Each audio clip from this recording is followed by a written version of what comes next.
So,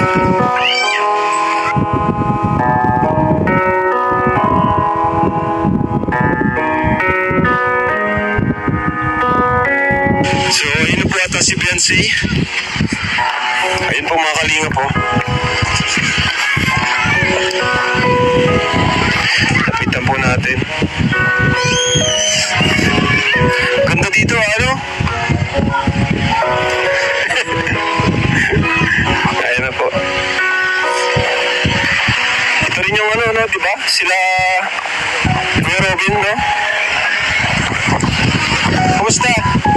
Pupunta po pala kayo dito. Oo nga, nakausap nga namin si Papa mo doon. At nanap ka namin na dito ka daw. Nadating pa lang po ako galing school. Ha? Nadating pa lang po galing school. Galing school? Opo. Wala po kasing magawa kaya naghahanap po pang ulam. Piling may ulam po sa salon. Ah, okay. Yan pala yun. Naarap po. Anong luto niyan? Ano po? Ginataan po. Ginataan? Ah, okay. Mahina ka po. Ha? Kanina ka pa ba? Opo. Meron ba maghanap niyan? Depende po. Depende. Wala na ba kayong pangulam?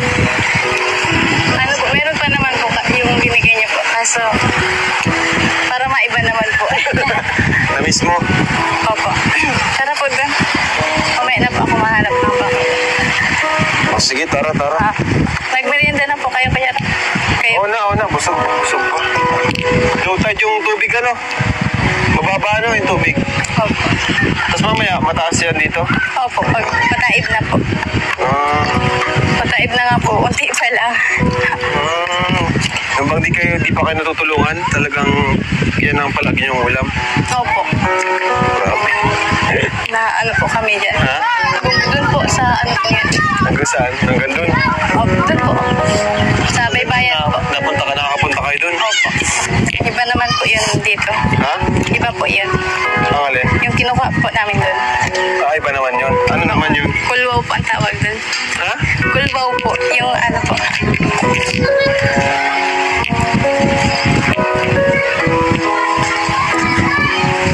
Ayan, Beyonce, kumusta ka naman, Beyonce? Ayos man po. Ha? Okay naman po. Okay naman. Kumusta naman yung, napanood mo na yung unang episode natin? Opo. Ano sabi mo dun, Beyonce? Nahiya ka ba o natuwa? Nahiya po. Ha? Medyo po nahiya. Ba't ka nahiya? Maganda ka naman, ba't ka nahiya? Hindi ka sanay? Nahiya ka pa rin ngayon? Medyo po.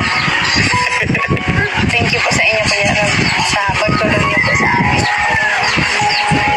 Ano po, kung hindi po dahil sa inyo, siguro po hindi pa po ako makakapasok. Hindi ka makakapasok? Ano po? Po. Bakit? At wala pa po trabaho si Papa. Wala pa trabaho si Papa mo. Ibig sabihin, nakatulong yung Opo. mga binigay namin sa'yo kahit pa paano. Allowance. Wala ka bang pangalawas? Hirap ka makahanap ng pangalawas. Opo. Pinangutang pa po. Ha? Pinangutang pa po nila. Inuutang niyo pa? Opo. Wala naman po kasi regular po trabaho si na mama po. Saka si Papa. Saka po may mga kapatid po ako maliit po na pinag-aaral din po. Kaya nga po pag may nag-ano po ng magpapala po, pinapasok ko na po. Para po may po kami, dagdag nito, tipong baka. Kapatid ko pong school din po. Anong grade naman ng mga kapatid mo? Yung sunod po sa akin, grade 9. Tapos, sunod? Grade 6. Grade 6. Tapos? Grade 4 po. Grade 4. Tapos yung isa po, hindi pa po Hindi pala. Ilang babae? Dalawa lang po kami. Tapos puro lalaki na. Kumusta naman, Beyonce, sa mga binigyan namin sa iyo? Ano yung mga mo? Nag-ano po kami, pinapais po yung pinto. Nagbili po ng semento. Opo. Magkakapinto. Ayusin mo yung pinto. Kala ko ditanggal na talaga yun. Hindi niya nagagawing ditanggal. Opo. Ikakabit niya na talaga yung pinto. Opo. Dahil po sa inyo. Ay, grabe. So, yun nga, sabi ni tatay kanina, nagbili ka daw ng semento para sa pinto nyo. Katuwa naman kasi... Uy! Uy, uwak! Di may nanuno ka?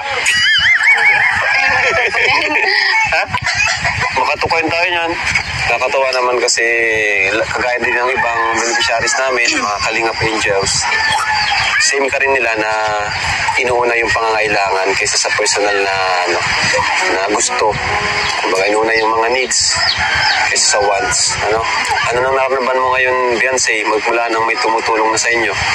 Ano po, maganda po. Ha? Hindi na po ako na Hindi hindi na. na rin po ako nagang-isip ng Di ka na nagang-isip. Sabi ko pa, hindi na po si Kuya. Bakit dati nagang-isip ka? Opo. Pag Po, at sila mama din po ay pag nakikita ko po silang nahihirapan po maghanap ng pamasahe po namin. Gabi-gabi yun dati, nag-iisip ka. Kinabukasan, ano pa yung babaunin ko, ganun. Parang namumula yung mata mo, naluluwa ka ata. Bakit pwede mo may kwento sa amin kung bakit ka naluluha, Beyonce?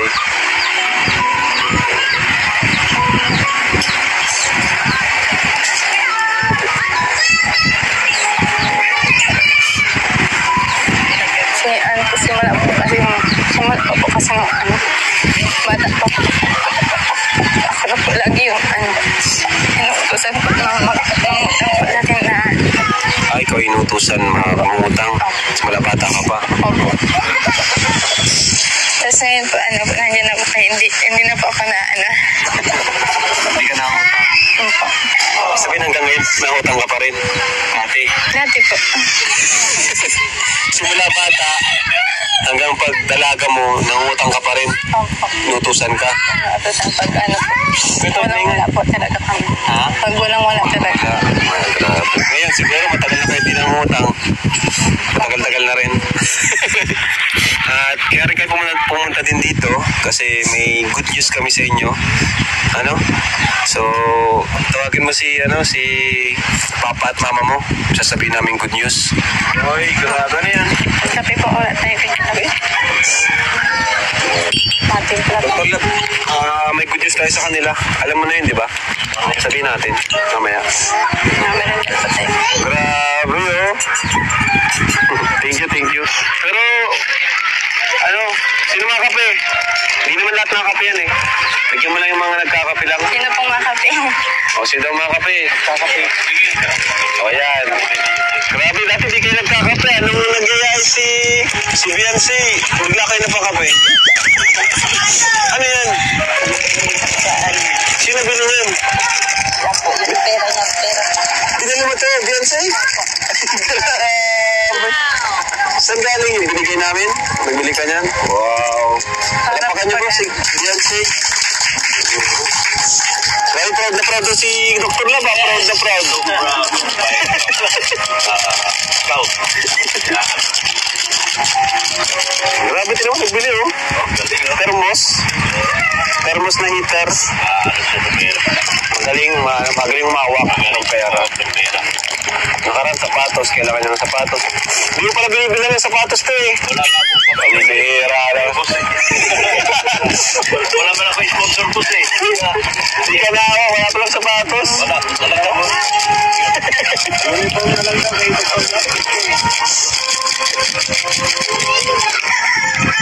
dito lang. Ayan, so, Nay, napapunta rin kami dito kasi may isang taong tumulong and may sorpresa kami sa inyo. Ano po? So, habang nagtitimpla si Beyonce, sabihin na natin yung sorpresa kay na Dr. Lab, dali mo na dito yung sorpresa natin. Yan ang sorpresa! Bira! Bakit ito? Ba't ako, Dr. Lab? Ikaw nga gusto ko eh. Ikaw lang umangal. Akala ko ba, Dr. Lab, may pinag-usapan tayong sorpresa? Ano ba yun? Ito nga yun. Ba't ako na? Dali mo, Dr. Lab. Bakit si Lolo? Oo, si Lolo. Galing ang Lolo. Ay, si Super Lolo ba dito? Hindi yan eh. Hindi po yan. Ayan, kasi ang sorpresa po natin ay mula po kay Ninang Eric Alpon. Kasi ayan, nagsagot po siya ng pambili nila ng lupa.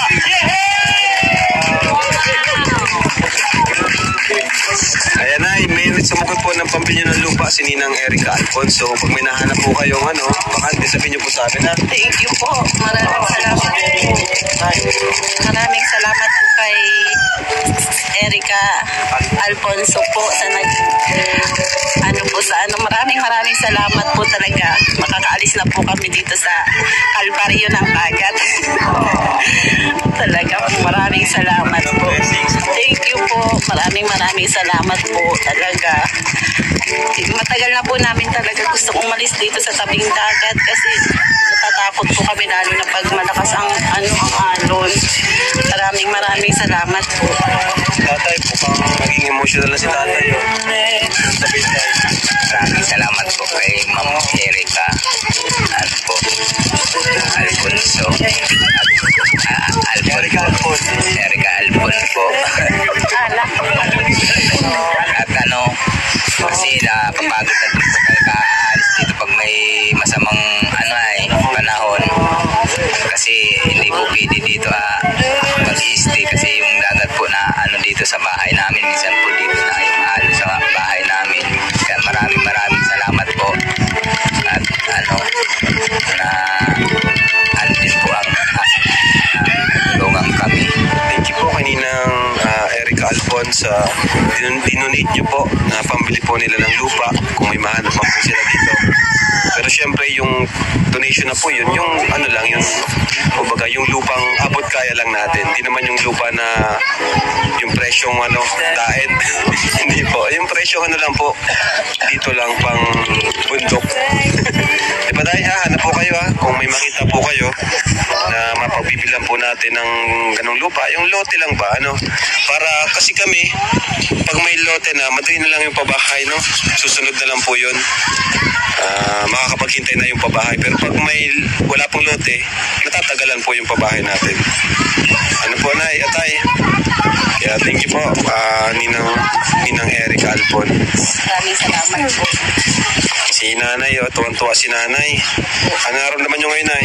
Sobrang saya po. Talagang masayang-masaya po kasi talagang yun po ang namin na makaalis po dito sa tabing dagat. Matagal na po ba kayong nagtitis dito sa lugar na to? Opo, kasi pag may bagyo po talagang lahat ng gamit namin inaalis po namin dito kasi yung tubig po na abot na po dyan sa bahay. Saan po kayo pumupunta? Sa eskwelahan po, sa eskwela po. Sama-sama po kayo doon? Nung nakaraang bagyo, hanggang dyan na po ito, nagkat-kat na po itong lupa. Tapos ginawa niya, nilagyan na lang po niya ulit dito ng mga bato.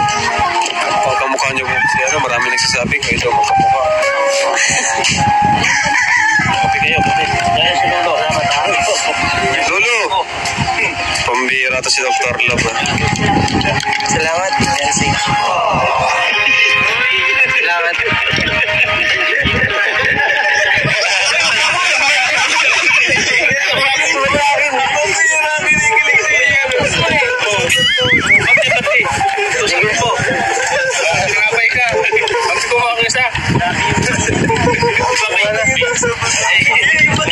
May pinulog ka sa akin kanina. Sabihin mo na.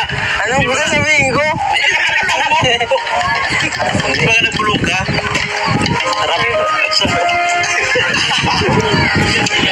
Uy, mahaling si Beyonce. Thank you. Ang sarap ng timpla mo, Beyonce. Namula na lang si Beyonce. Kaya na po. Mas ang sarap ng pagkatimpla ng kape mo. Anong nilagay mo dito? May halo ba itong... Wala po.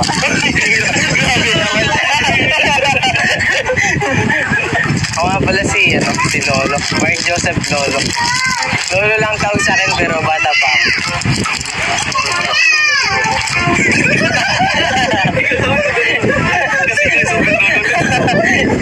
Pwede mo ako maging super zero dahil ako ay si Super Lolo. Kailangan mo ba ng superhero? Hindi po.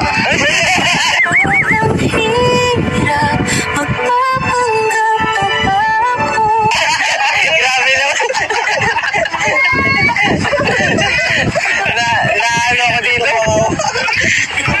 sulit daw kay Arjun. Nawa na tao ni Arjun. Anong masasabi mo, Beyonce, dun sa tulong ni Ninang Erica Alpon? Tita Erica, salamat po sa sa tinulong niyo po sa amin. Sa wakas po makakaalis na po kami dito sa ito, sa may tabing dagat po. Hindi na po kami makakamba na pag malakas po ang ulan, pag may bagyo po. Okay ka lang ba? Opo. Anong naramdaman mo? Umiiyak po. Ha? Naiiyak ka? Opo. Bakit? Naiiyak kay Lola? Salamat din po sa inyo, Kuya Ram. Ayan, napakabait po na bata ni Beyonce, napakatahimik. Tahimik ka lang siguro, Beyonce, no? Kahit sa classroom. Dito ko lang ata tahimik. Mga kalingap, thank you po kay Ninang Erica. At na rin kami, napunta na rin kami. Salamat po. Ayan, thank you. Thank you. Oh, Dr. Love, thank you daw.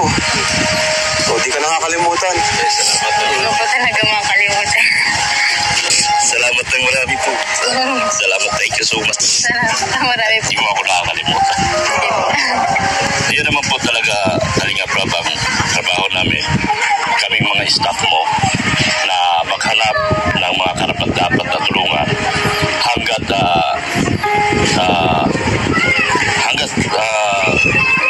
patuloy kami naghahanap. Punta na kami, ha?